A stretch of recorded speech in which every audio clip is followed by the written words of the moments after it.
When the pandemic shut down travel, ticket holders to this Labor Day festival say they weren't too worried. After all, they had it in writing they would get full refunds.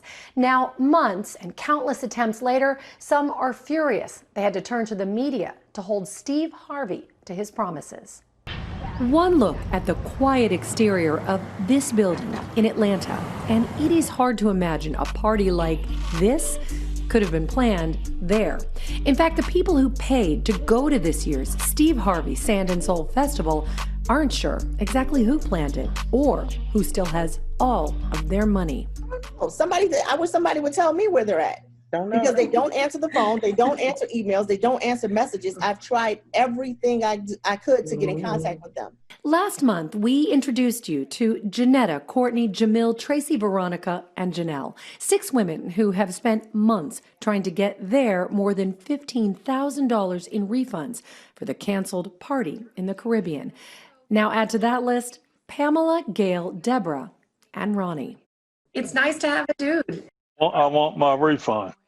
That's basically it. Why do we have to go to the degree of begging for our money back? The 4 friends say they always traveled together, from Israel to South Africa and Belize. Now they were excited to add a stamp from the Dominican Republic to their passports, and as a bonus, to party with one of their favorite celebrities. We all love Steve Harvey. I'm guessing that you never envisioned that such a well-known person, such an established entity, would be a risky investment for you. Never. I mean, we see him on TV. He's so trustworthy, warm and friendly. He has a reputation. Everybody knows him.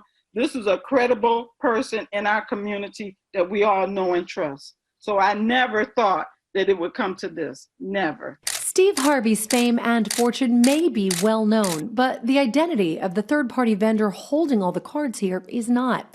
After our initial request for information, Steve Harvey's chief legal officer, Brandon Williams, said he was the first he was hearing of the complaints.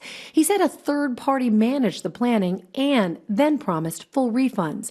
Yet when asked repeatedly for the name of that third-party company, Williams was mum and didn't explain why trip-goers' credit cards were charged by Sand and Soul. That's a name that goes back to the quiet Atlanta building and the name of Steve Harvey's own festival. People should not have to go through the length of contacting a television news station to get some redress to this. That's not satisfactory to us at all. Also not satisfactory, Harvey's planner told participants instead of refunds, their money would be held for its future trip, whenever that is.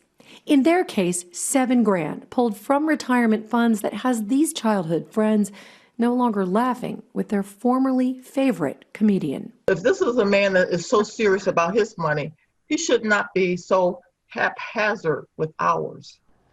In our first report, we told you precisely what Harvey's attorney told us, that the refunds were on the way. Brandon Williams, who also has the title of Chief Operating Officer, insists that was accurate and has no idea why it didn't happen. So where is the money now? Clearly, that is a question we'll have to stay on top of. Lisa Parker, NBC5 responds.